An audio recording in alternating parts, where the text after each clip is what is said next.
It started on a cold winter night in Chicago, a night so ordinary yet so unforgettable. The clock had just struck 12:03 a.m.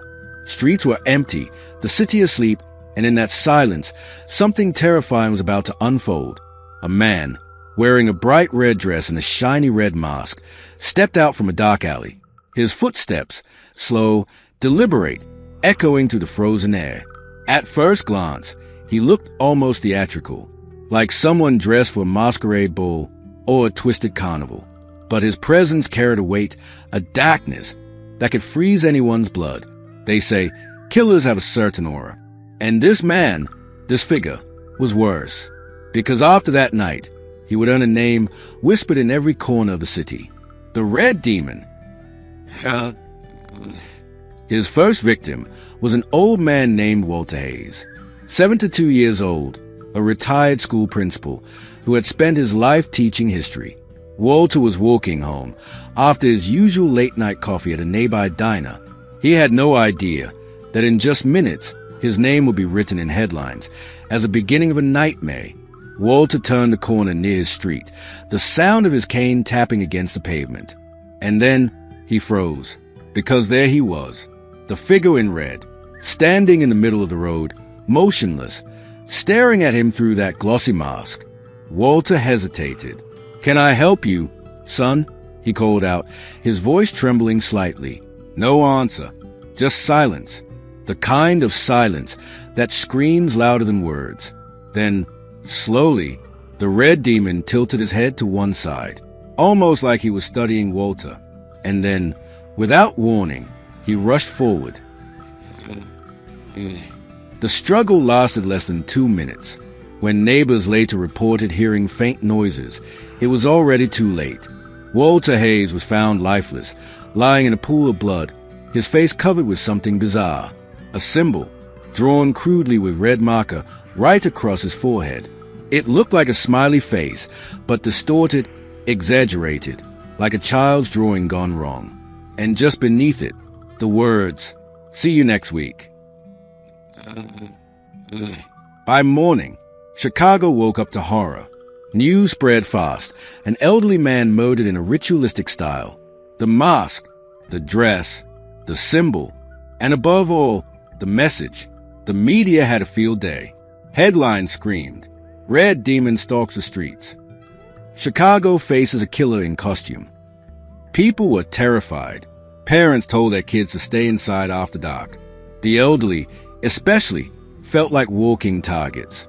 But no one, not even the police, could understand one thing. Why the red dress? Why the mask? Why that ridiculous, yet terrifying, funny symbol? Detective Laura Bennett was assigned to the case. She was sharp, skeptical, and unafraid to walk into darkness. She stood over Walter's body at the crime scene, eyes narrowing at the red symbol. "Who dresses like this in the dead of night just to kill?" she muttered. Her partner, Detective Marcus, shrugged nervously. Someone who wants attention, someone who wants to be remembered. Laura didn't respond, but deep inside, she already knew this was just the beginning. And she was right, because exactly 7 days later, at 12:15 a.m., another body turned up. This time, a woman named Caroline Mitchell, age 64, found in her living room, her window shattered, and on her face, the same symbol, the same haunting words, "See you next week." The Red Demon had struck again, and this time, there was no denying it. Chicago had a serial killer. In just 2 weeks, the city had changed. People stopped walking alone at night. The elderly became prisoners in their own homes. And every Friday at midnight, police cars circled the neighborhoods, searching, waiting. But the Red Demon was always one step ahead. One witness finally came forward, a cab driver, who swore he saw a tall man in a red dress and mask, standing under a streetlight at 2 a.m. He was just standing there, not moving, like a statue, the cabbie explained, shaking. And when I slowed down to look at him, He turned his head slowly toward me and smiled under that mask. The police asked how he knew the man smiled. The cabbie whispered. You could see it in his eyes. Laura Bennett didn't sleep that night. She sat at her desk, staring at the photos of the two victims. Elderly, living alone, both attacked just past midnight. Patterns. Serial killers always have patterns. But this one, his pattern wasn't just about murder. It was about performance. He wanted an audience. He wanted the city to wait for him. And worst of all, he wanted to be feared. At 12 a.m. the following Friday, Laura was already out in the field. She and Marcus sat in their unmarked car, parked near a neighborhood where several elderly residents lived. The night was cold, the streets empty, and for hours, nothing happened. Then, at 2:07 a.m., they got the call. Another victim, just blocks away from where they were waiting. When they arrived, the scene was more gruesome than ever. The victim was Harold Jameson, age 68. But unlike the others, the Red Demon had left something new. Not just a symbol this time, but a toy clown mask placed carefully on Harold's chest, as if mocking the investigators. And beneath it, written in red, "Catch me if you can." Laura clenched her fists. Her jaw tightened. And in that moment, she understood one thing. This wasn't just a killer. This was a game. And the Red Demon was just getting started. The third body changed everything. Up until then, people thought the Red Demon was just targeting the elderly, people who were too weak to fight back. But Harold Jameson's death and that mocking clown mask proved one terrifying truth. This killer wasn't just hunting. He was performing. Detective Laura Bennett sat in the dim light of her office. The case file spread across her desk like puzzle pieces that refused to fit together. The photographs of Walter, Caroline, Harold, all with that same red symbol, all with that taunting message. Her partner Marcus leaned back in his chair, exhaustion written all over his face. "Laura, we've got nothing. No fingerprints, no DNA, no cameras that catch him clearly. Here's a ghost." Laura didn't answer immediately.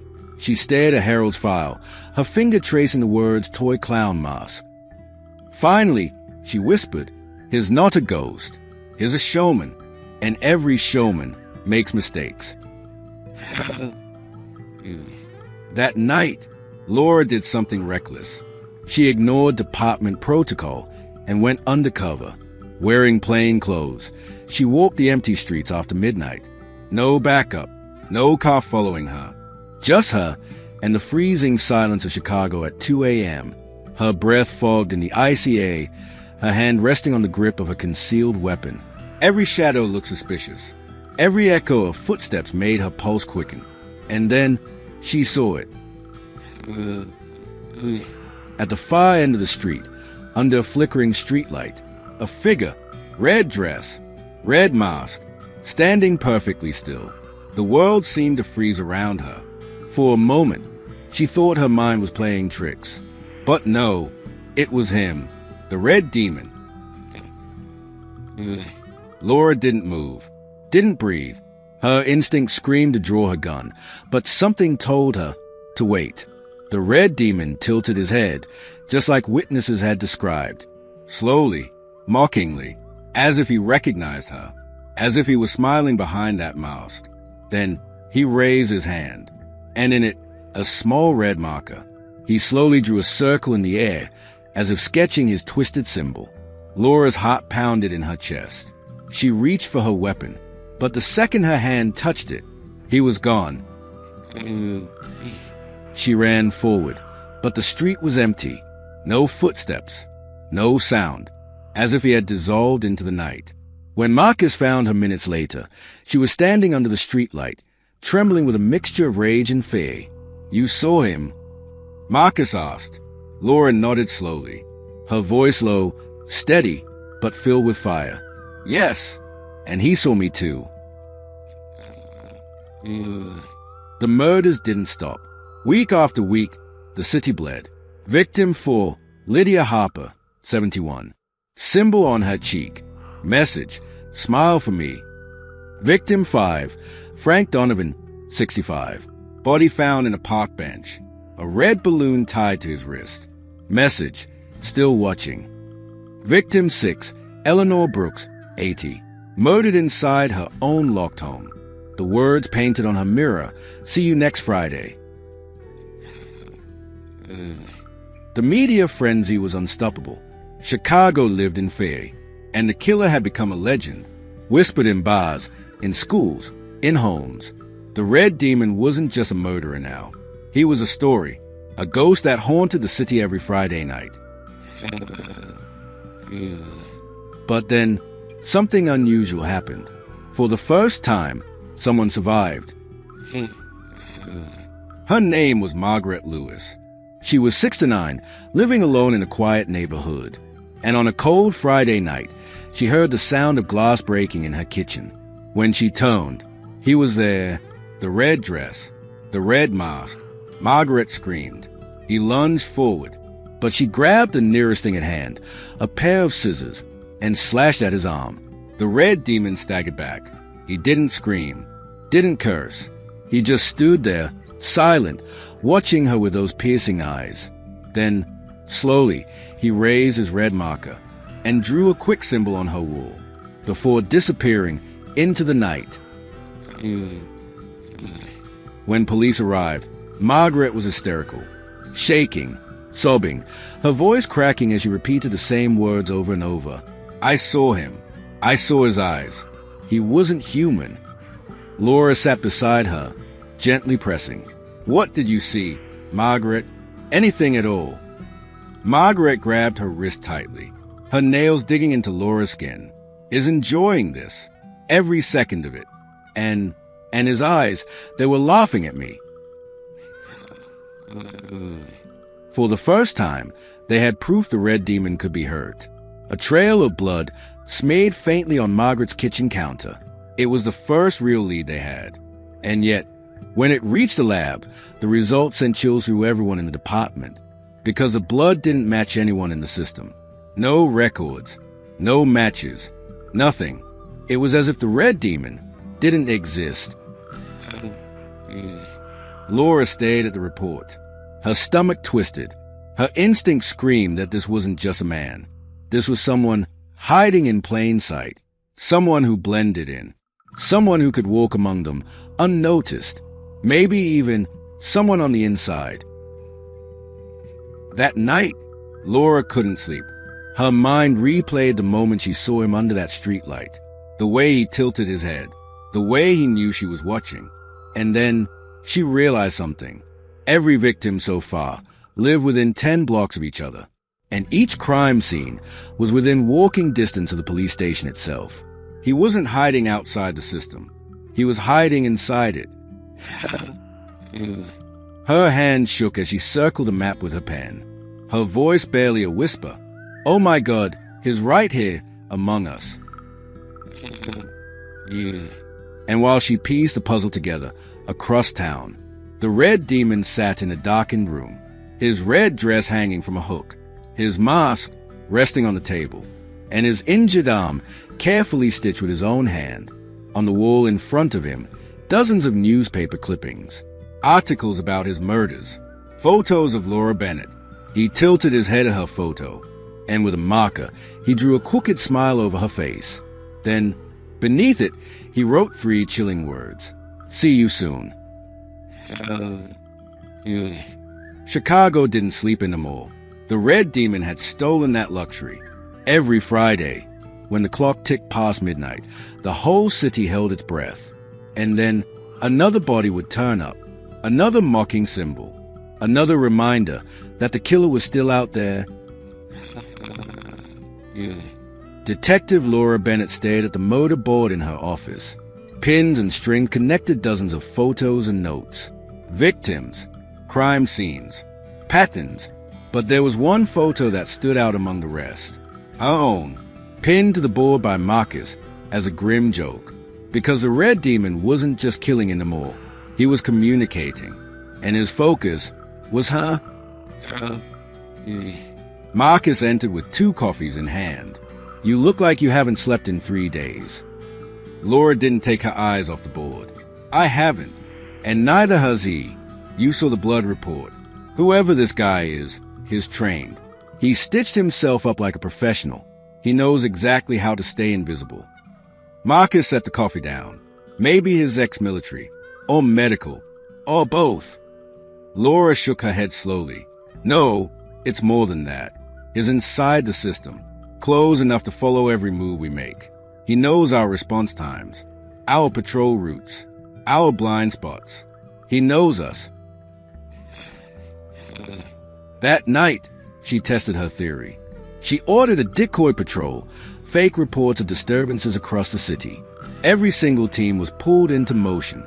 And still, at 12:47 a.m., another body was found. Victim 7, George Miller, 74, found in his armchair, a red paper mask taped to his face, and the message on the wall, "Nice try." Laura's blood ran cold. This wasn't random. This was personal. Marcus clenched his jaw, staring at the crime scene. He knew would move the units. His listening. Laura's mind raced. If he was listening, then he was close enough to hear.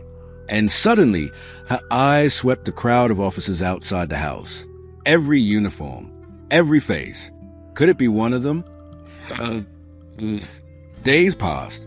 The city grew restless. Talk shows, newspapers, podcasts. Everyone wanted the Red Demon. Some even romanticize him. The killer in red. The man who danced with death and mocked the police. But for Laura, there was nothing romantic. There was only obsession. Late one evening, she pulled Margaret Lewis's testimony again, the only survivor. She played the recording on loop. Margaret's voice trembled through the speakers. He wasn't human. His eyes were laughing at me. He enjoyed it. Laura froze. That detail, that exact phrasing, she'd heard it before. Not in the files, not from the media, but from Marcus. Her mind replayed it. A week ago, Marcus had leaned back in his chair and said, "This guy is enjoying it, every second of it." The exact same words. Laura's stomach twisted. It could be coincidence. It had to be coincidence. But deep down, she knew, something was wrong. The following Friday, Laura made her move. She requested Marcus as her only partner. No backup, no other units. "Why just the 2 of us?" he asked, narrowing his eyes. "Because," she answered softly, "I don't trust anyone else." They drove in silence that night. The streets empty, the city suffocating under fear.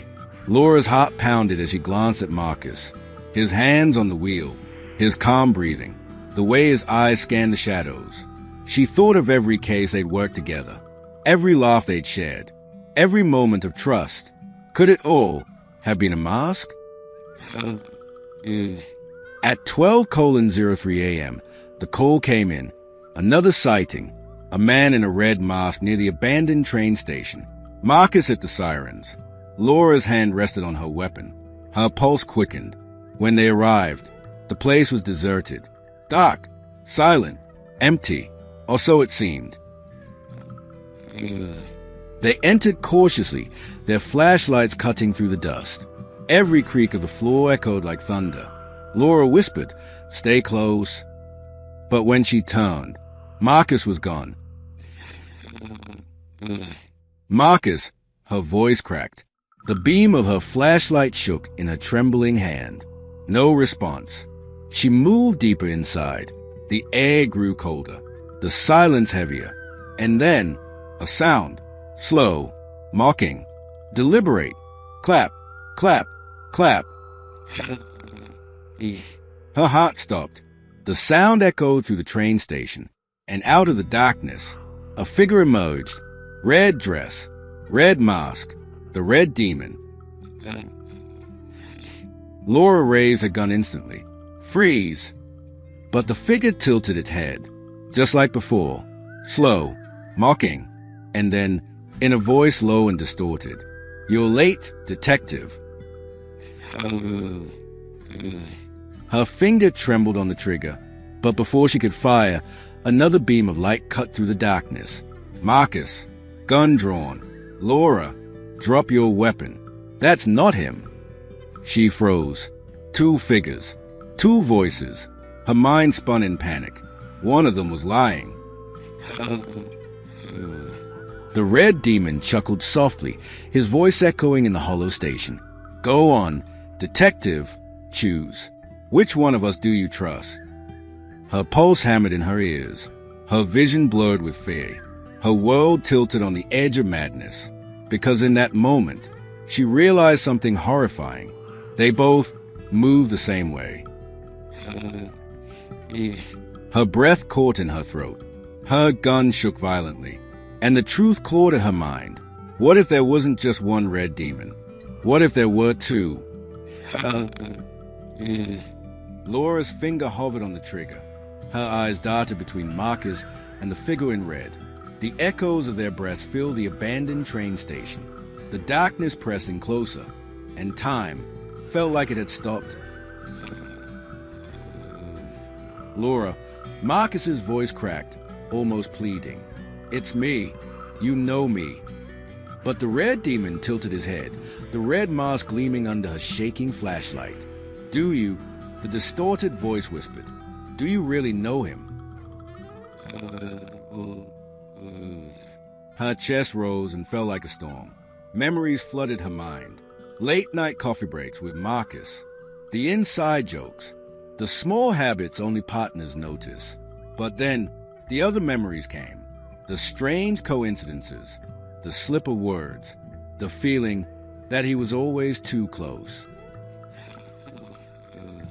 Her gun trembled. Her voice broke into the silence. "If you're really Marcus, prove it." Marcus's jaw tightened. His eyes narrowed. "What the hell are you talking about?" "It's me. For God's sake, Laura, shoot him." But the red demon laughed. A low, chilling laugh that bounced off the station walls. "Ask him about the first victim," the distorted voice purred. "Ask him what she whispered right before she died." Laura froze. That detail wasn't public. It wasn't even in the files. Only the killer could know it. Her throat tightened. Her voice dropped to a whisper. "Marcus, what did Margaret Lewis say?" Marcus's face paled. His lips parted, but no words came.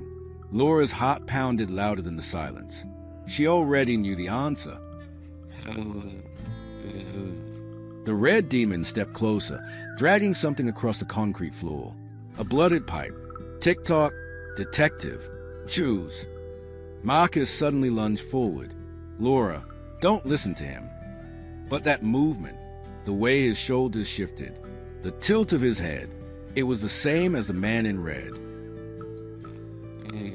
Her hand shook violently, her lungs burned with fear, and before she could stop herself, she pulled the trigger. The gunshot echoed through the station. Marcus collapsed, blood pooling beneath him, his wide eyes staring back at her, disbelief frozen on his face. Laura's hand shook uncontrollably. Her breath hitched. Her weapon slipped from her grip. Had she just killed her partner? Oh, had she killed the red demon? But then, the laugh, that same mocking laugh, behind her, her body froze in horror. Her eyes widened. Slowly, she turned. The red demon was still standing, untouched, unharmed. "No," her whisper cracked.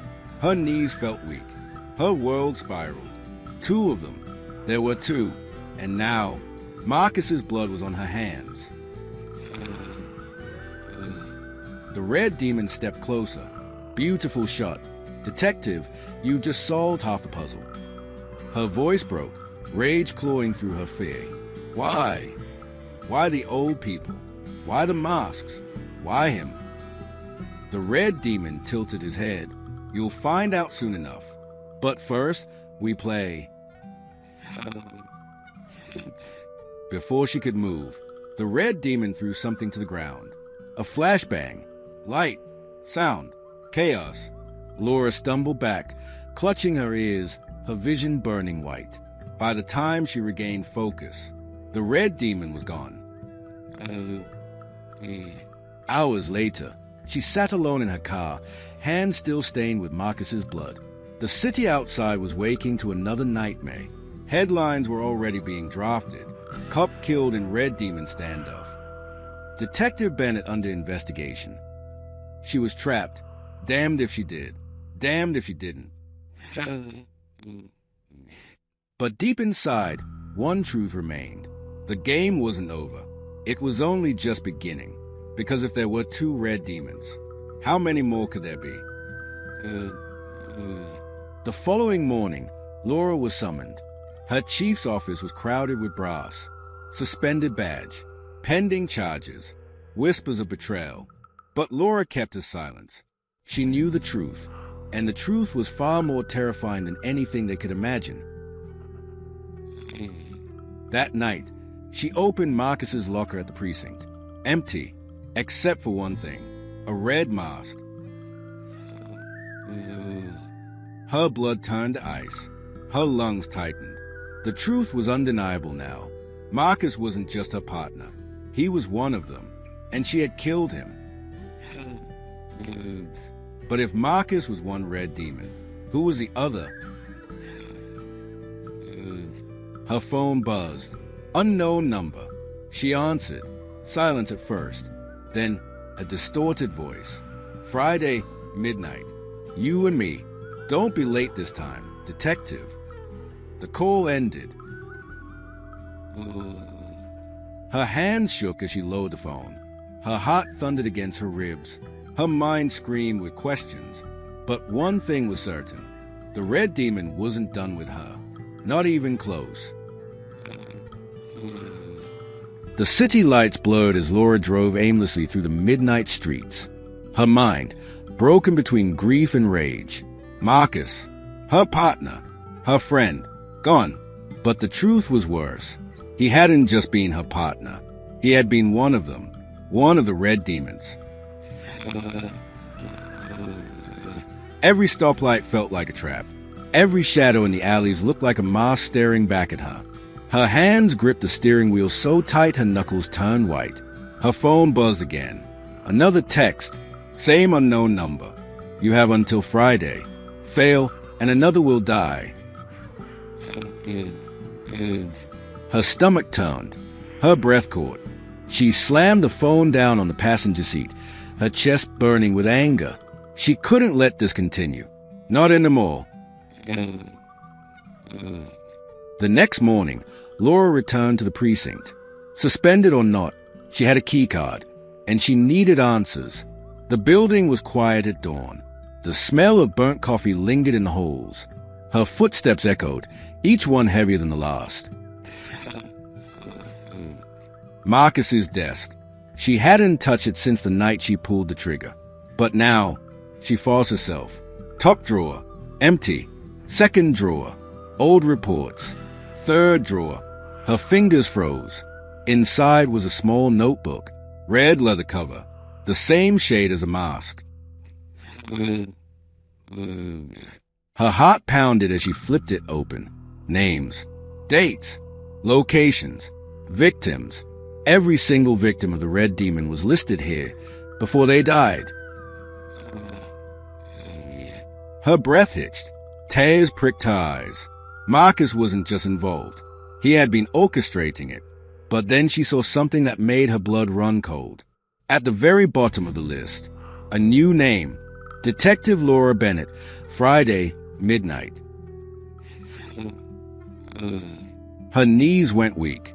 Her vision blurred. The notebook slipped from her hands and hit the floor with a dull thud. She wasn't just investigating the red demon. She was the next victim.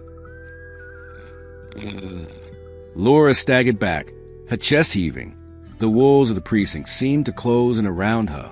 The world tilted. Her breath grew shallow. But she couldn't stop. Not now. She tore through the rest of Marcus's things. Files, receipts, photos, and then she found something even worse. A photograph, taken at night, through the window of her own apartment. Her face stared back at her, sitting alone, drinking coffee. Unaware, her blood froze. He had been watching her all this time. She stuffed the notebook and photo into her bag. Her mind raced with only one thought. She needed backup, but who could she trust? Marcus had been one of them. How deep did this go? How many red demons were there? She drove across town to meet an old contact, a retired detective, James Holloway. He had hunted serial killers before. He had seen the monsters that walk like men. And more importantly, he had nothing left to lose. James's apartment was dark, filled with dust and old case files stacked to the ceiling. He opened the door slowly, his gray eyes narrowing at her. Laura Bennett, he muttered, his voice gravelly. I heard about Marcus. Sit down. She handed him the notebook. He flipped through it, his frown deepening with every page. Finally, he looked up at her. This isn't the work of one man, or even two. Laura's voice cracked. How many? James leaned back, exhaling smoke from the cigarette between his lips.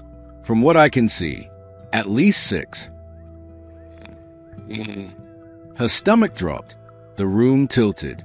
She shook her head violently. No, that's impossible. Marcus, the man at the station, there can't be 6. But Jamesy's tone was cold. You've been chasing a ghost, detective, but ghosts don't exist. What you've got here is worse. A network, a cult, a pack of killers, all wearing the same face. Her pulse raced. Her palms went clammy. Every instinct screamed that he was right. 6 red demons, each one blending in, each one choosing victims, each one leaving the same mocking mark. She whispered through trembling lips. How do we stop them? James's eyes darkened. You don't. Not in the way you're thinking. You can't put cuffs on shadows. You can't try them in court. The only way to stop this is to become something worse. Her breath caught. She knew what he was saying, and part of her hated it. But another part, the part burning with rage, wanted it. That night, Laura returned home. She didn't sleep, couldn't sleep. The notebook sat on her desk, her name circled in red. Friday, midnight. Every tick of the clock felt like a countdown. Every creak of the floorboards made her reach for her gun. She checked her locks, her windows, her shadows, but she knew, no matter how much she prepared, they were coming. And then, at exactly midnight, her phone rang. Unknown number. She answered with shaking hands. Silence. Then, that distorted voice.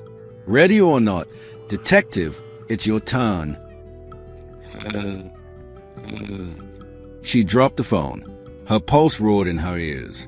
Her apartment felt smaller, the shadows longer, and outside her window, a figure stood, red mask, red suit, watching. Her chest tightened, her throat closed. She raised her weapon, but her hands shook violently. And then, another shadow moved behind him, and another. 3 red demons, all standing in the dark, all staring at her window. Her knees buckled, her breath shattered, her mind screamed. This wasn't just a killer. It was something bigger, something darker, something she might never escape. Laura's finger trembled on the trigger, her breath sharp and shallow. 3 of them, 3 red demons, standing outside her apartment window, red suits glowing faintly in the streetlight, red masks gleaming, lifeless eyes carved into them.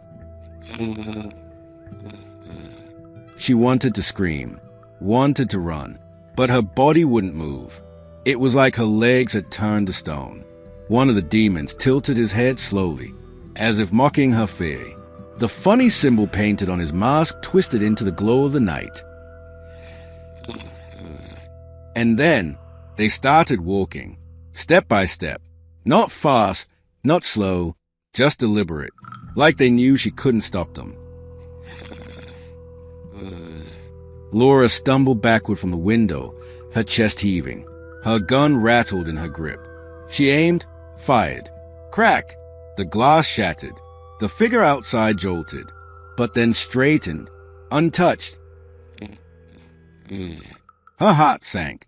God, no, no, no, she whispered. Were they even human, or just shadows wearing redskins?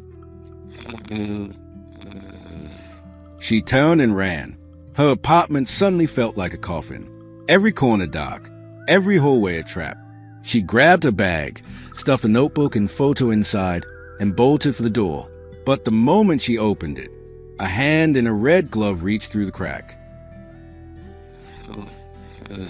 She screamed, slamming the door shut with every ounce of her strength. The hand pulled back, but then came the sound. Knock, knock, knock. Slow, steady, mocking. Her breath caught. Her pulse roared. She staggered backward. The knocks grew louder, faster. Bang, bang, bang. Her door shook on its hinges. Think, Laura, think, she hissed herself. She darted toward the fire escape window, kicked it open, climbed out into the freezing night air. Her hands shook as she gripped the metal ladder. She started climbing down, 2 steps, 3, but then she froze.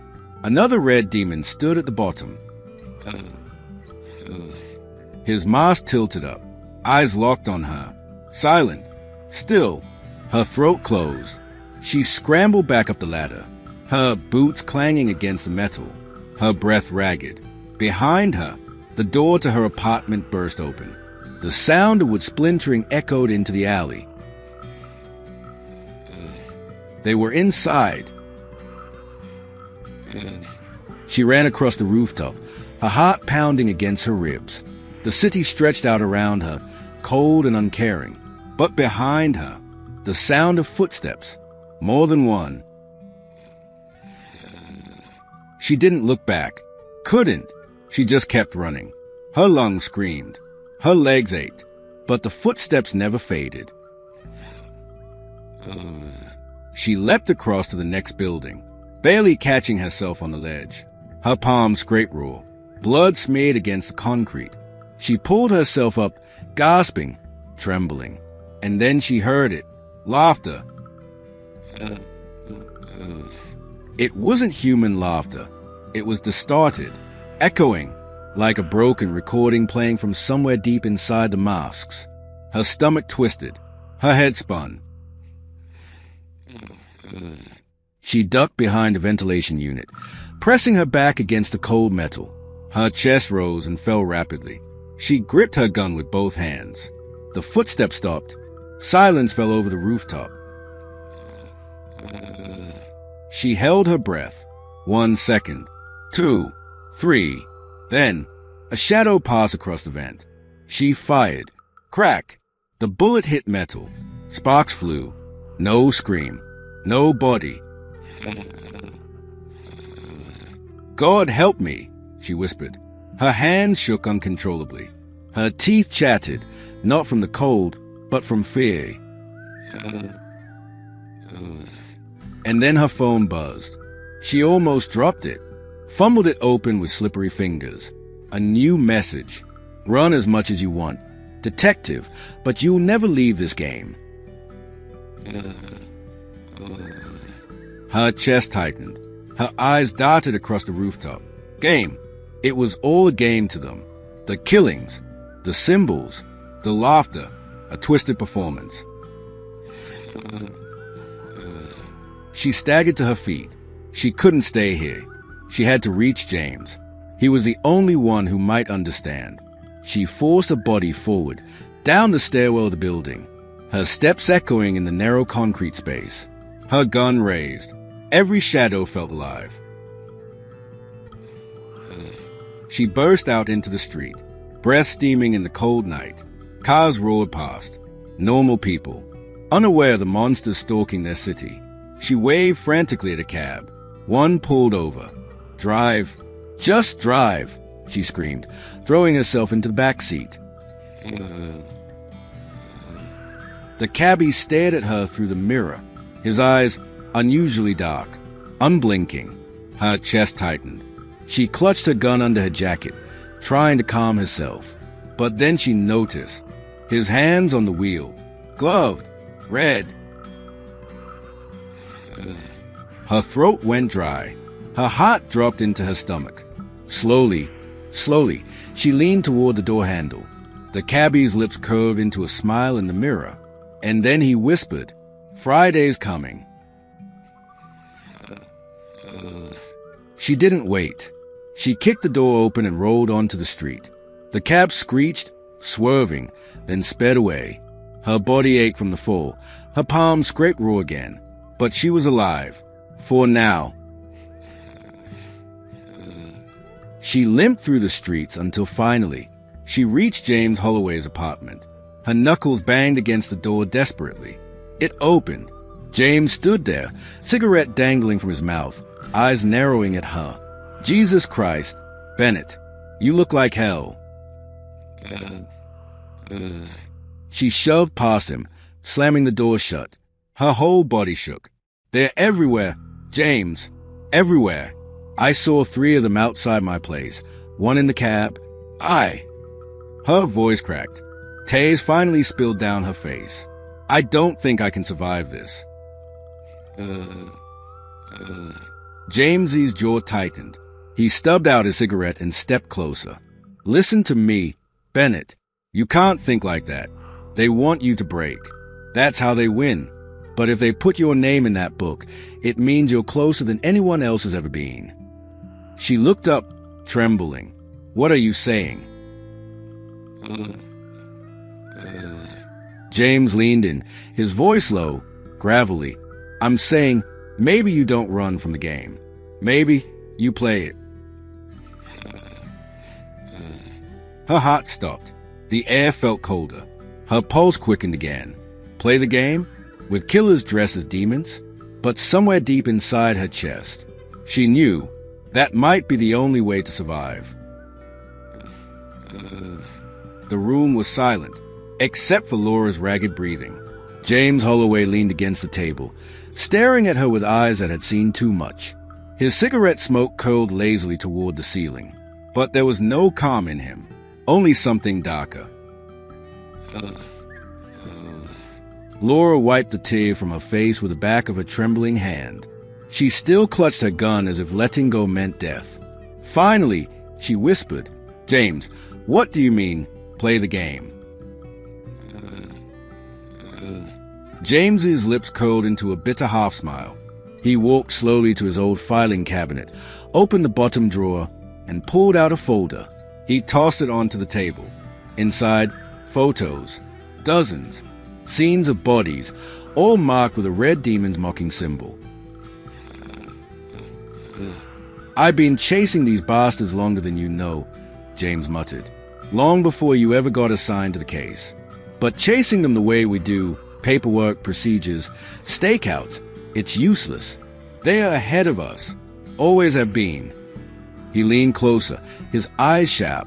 The only way to catch a predator is to become the bait. Laura froze. Her stomach dropped. "Bait? James, that's suicide." But James didn't flinch. "They've chosen you, Bennett. You're already in their game whether you like it or not. You've got 2 choices. Run until they catch you, or make them come to you on your terms." Silence. Her pulse hammered in her ears. Every word he said made sense, but it terrified her. Finally, she whispered, "If we do this, we set the trap together." James nodded once. A grim pact sealed between them. For the next hour, they laid out files, maps, old reports. Every crime scene was marked with red pins, and as the patterns formed on the board, Laura noticed something chilling. The murders weren't random. They formed a circle, a wide radius around the city, almost like a ritual. James tapped the center of the circle. Hey, this is where they'll strike next. Friday night. Laura frowned. How can you be sure? James lit another cigarette, his eyes shadowed, because that's the one place they've avoided for 2 years. And if they're completing the circle, it's the last piece. Laura's chest tightened. Friday, the day he warned her in the cab. Her fear mixed with fury. If they wanted Friday night, she'd be waiting. The days crawled by. Laura didn't sleep much. Every creak in her apartment made her jump. Every shadow in the corner looked like a man in red. But she forced herself to prepare. Guns cleaned, ammo stocked, body armor strapped, and the notebook, the killer's notebook, never left her side. Friday finally came. The city was restless. Storm clouds gathered over the skyline. Thunder rolled like distant drums. Laura stood on the rooftop with James, scanning the streets below. Her palms were sweaty inside her gloves, but her grip on the rifle was steady. James checked his watch. 11:56 p.m. Laura's heart raced. 4 minutes. She whispered, "What if they don't show?" James's eyes didn't move from the street. They'll show. They always do. The seconds dragged like hours. 11:59, 12:00, and then a figure stepped out of the alley below. Red suit, red mask, gloved hands dangling at his sides. Laura sucked in a sharp breath. Her finger hovered over the trigger, but James grabbed her arm. "Not yet. Watch." Two more figures emerged from the shadows, then a fourth, and a fifth. 5 red demons, standing in the rain-slick street like statues. Thunder cracked overhead. Laura's skin crawled. She whispered, "There's more than one? How many of them are there?" James's jaw tightened. "That's a question, isn't it? A cult, or just copies?" The 5 demons began to move, not toward each other, not toward a victim, but toward the very center of the circle James had drawn on the map. Laura's breath caught. They were completing the ritual. James's voice was low. "This is it. Bennett, you ready?" She swallowed hard, nodded. Her heart was pounding so violently she thought it might tear through her chest. Then they opened fire. Laura's rifle cracked in the night air. One demon dropped instantly. James followed, his pistol sharp and precise. Another mask shattered, but the remaining 3 didn't even flinch. They turned, masks tilted upward, staring directly at the rooftop. Laura's blood went cold. They knew, James, they knew we'd be here. The 3 moved fast, unnaturally fast, darting toward the building. Laura fired again. Missed. They vanished into the shadows of the alley. Then came the sound. Clang, clang, clang. The fire escape ladder being climbed. James cursed under his breath. "They're coming up." He grabbed Laura's arm and pulled her back toward the rooftop exit. "Move, move, move." They sprinted down the stairwell, boots echoing. The sound of metal rattling above grew louder. Closer. Laura's pulse thundered in her ears. "They're right behind us." James shoved open the door into the basement. Concrete walls, flickering light bulbs, nowhere to run. The door behind them slammed open. 3 red demons stepped inside, their laughter echoing like broken tape recorders. Laura raised her gun with shaking hands. "Stay back," she screamed. But they didn't stop. They spread out, circling, like wolves closing in. Jamesy's voice was cold, steady. Bennett, no matter what happens, don't freeze. You shoot until they fall. Her throat tightened. Her finger curled on the trigger. The demon stepped closer, closer. Then one of them spoke. For the first time, a distorted voice, layered and hollow. You finally joined the game, detective. Welcome. Laura's heart stopped. Her whole body trembled. And before she could react, the basement lights went out. Darkness swallowed everything. Her scream was lost in the void. Darkness. Heavy. Complete. Suffocating. Laura couldn't even see her own trembling hands gripping the gun. Her ears filled with the pounding of her heart. And then, click, a faint metallic sound, like a lighter flicking, somewhere in the black. A spark flared for half a second, enough to reveal a glimpse. A red mask, no more than 5 feet away from her face. Laura gasped and fired instinctively. The rifle blast thundered in the basement. The spark vanished. The smell of gunpowder and dust filled the air. But then came the sound. The laugh. Warped. Inhuman. Not from the left. Not from the right. But everywhere. Laura's knees buckled. She fumbled for her flashlight, her fingers clumsy with terror. Finally, it snapped on. The beam cut through the black. Concrete walls. Pipes. Nothing else. The red demon was gone. James, she hissed. Her voice cracked. No answer. Her chest tightened. Her breath caught. James, where are you?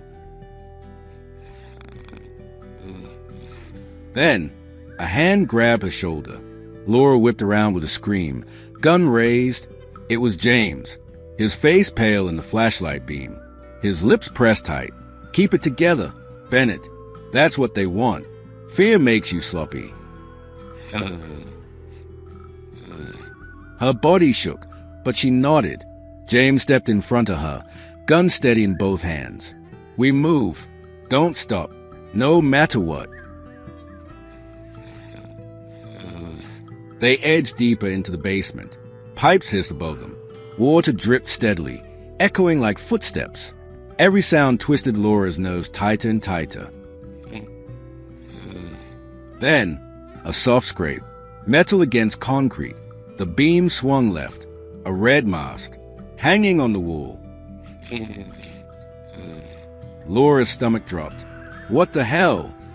James didn't lower his gun. They are playing with us. Don't touch it. They moved forward. Another scrape, this time behind them. Laura spun. Another red mask, lying in the middle of the floor.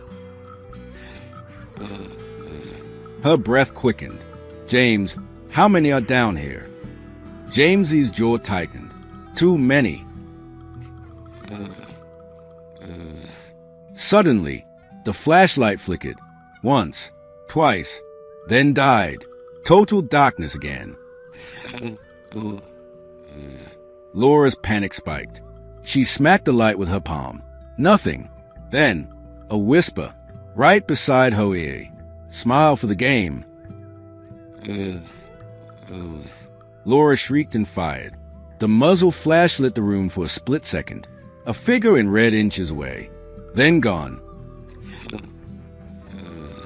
The laughter swelled around them.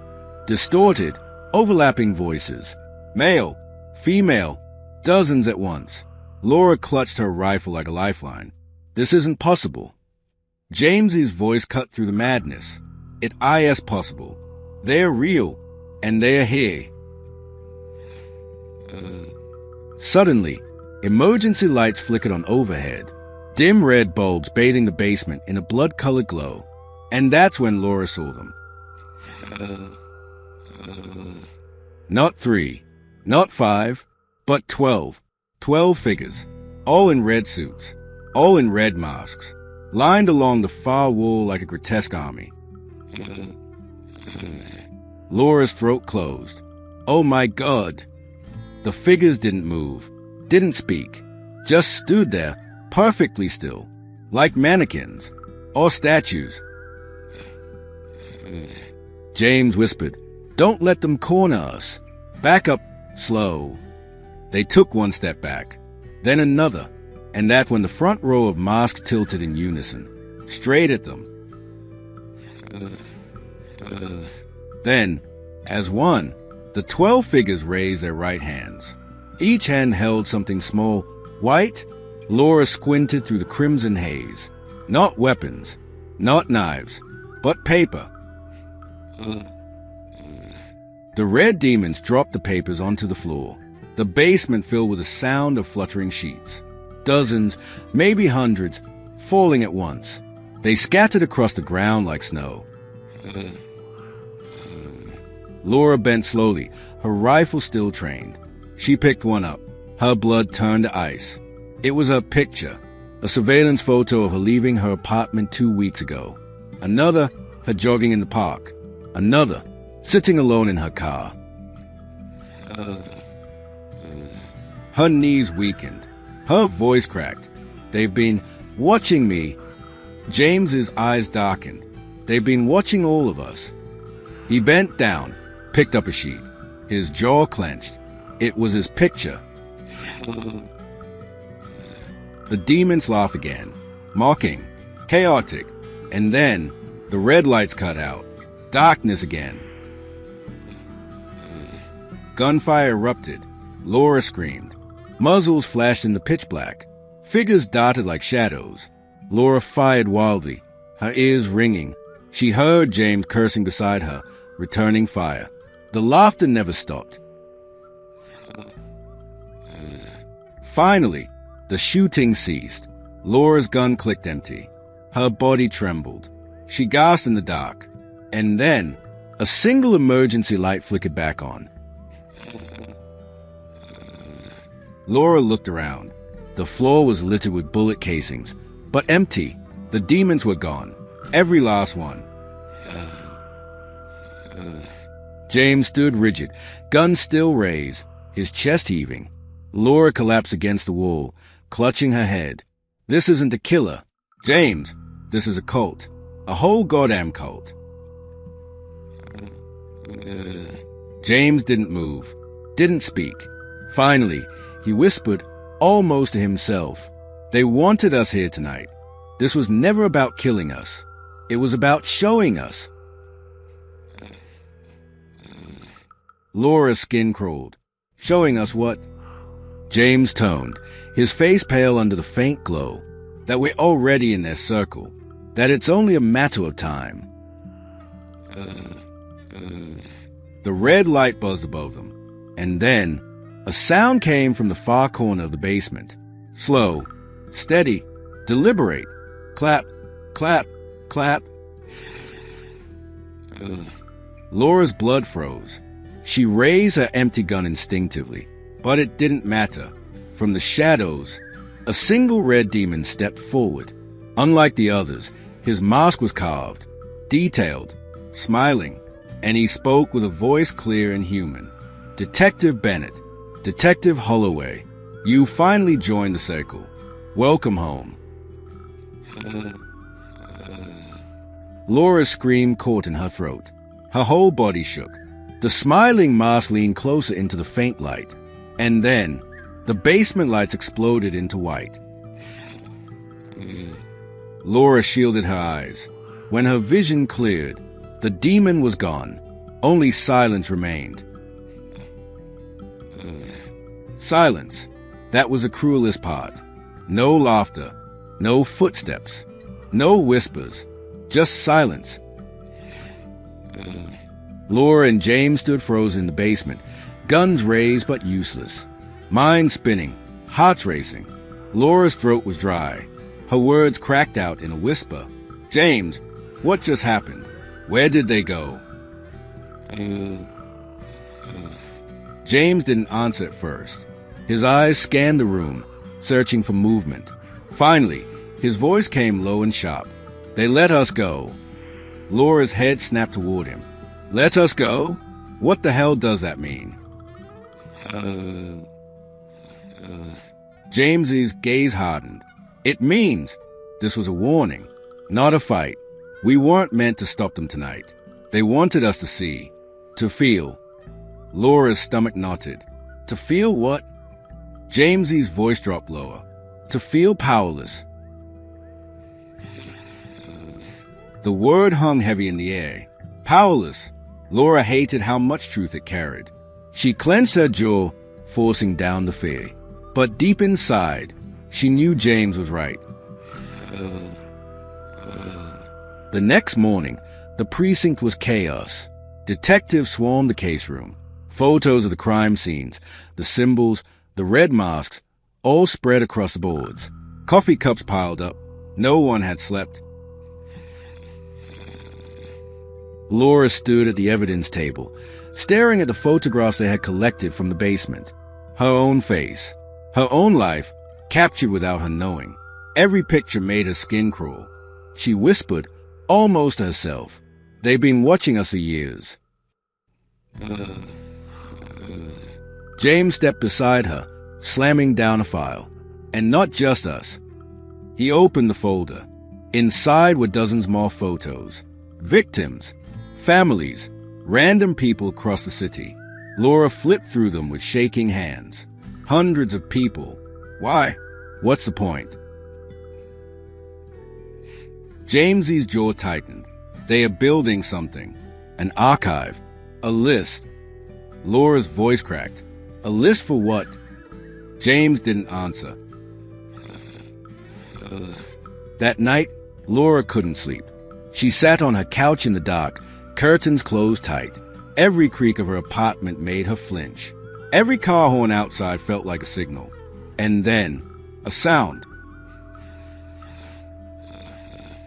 Tap, tap, tap. Laura froze. It was faint, coming from her window. She crept forward slowly, heart hammering. She pulled the curtain back just enough to peek outside. Her blood turned to ice. Across the street, a figure in a red mask, standing perfectly still, staring straight at her apartment.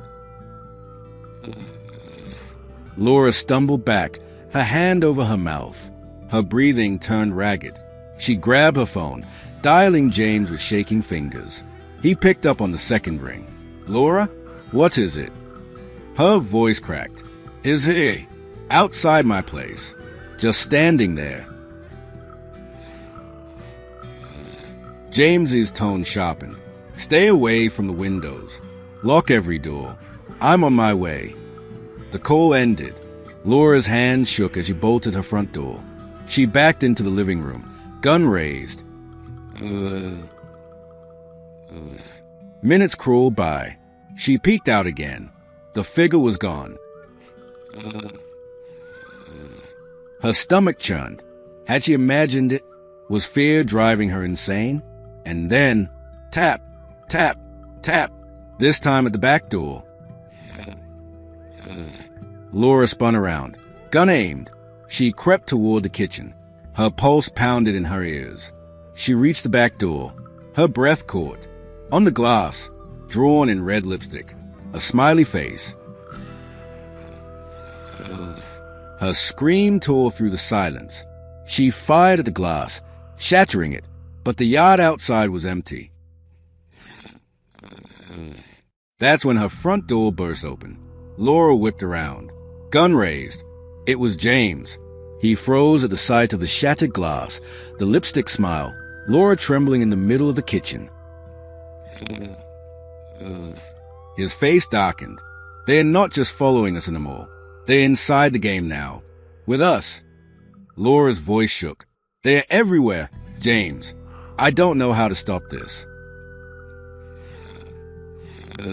James looked at her, his eyes hollow. We can't stop them. Not yet, but we can find the one leading them. There's always a leader. Laura swallowed hard, the one with the carved mask. James nodded. Exactly. Days passed in a blur. Every street felt watched. Every shadow seemed alive. Every night, reports came in of new murders. Always the same. Always a funny symbol left behind. The red demon was back. But this time, it wasn't once a week. It was every night. The city drowned in fury. Headlines screamed, "Red Demon returns. City under siege. Who will be next?" Laura sat in the precinct, staring at the murder map, pins scattered across the board like drops of blood. James stood behind her, rubbing his temples. They're accelerating. This isn't random anymore. They are building to something. Laura's voice cracked. Building to what? James leaned close, his tone low. An event, a finale. They want an audience. Laura's skin prickled. An audience of what? James's eyes were dark. Death. That night, a package arrived at the precinct. No return address. Laura opened it with gloved hands. Inside, a single VHS tape. She exchanged a glance with James. He slid the tape into the old player in evidence. The screen flickered. Static. Then, the red demon's smiling mask. The distorted voice echoed from the speakers. "Detectives, the city is waiting. And soon, the city will bleed." The camera panned. Rows of masked figures. Dozens, maybe hundreds, all chanting together. "Red Demon, Red Demon, Red Demon." Laura's stomach twisted. She whispered, "My God, it's a cult. A real cult." Jamesy's jaw clenched. They are preparing for something massive. On screen, the leader stepped forward, the carved mask, the smile, and he spoke clearly. "In 7 days, the city burns." The tape cut to black. The room was silent. James whispered, 7 days. Laura's voice shook. "Until what?" James looked at her, his face grim. "Until hell."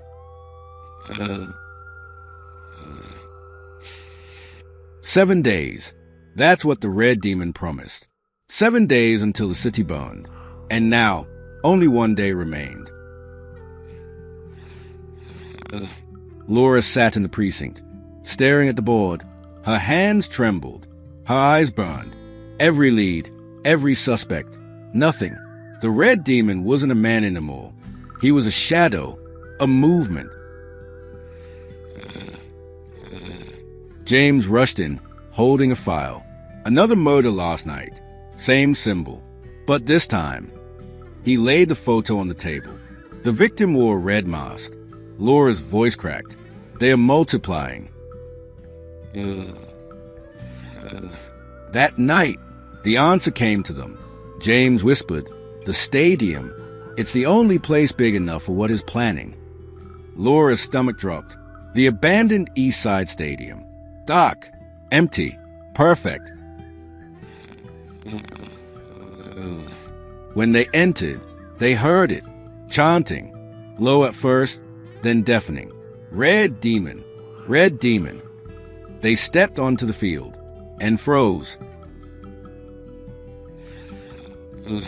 Thousands filled the stands, all in red masks, all chanting, and at the center, a single figure, the Red Demon leader.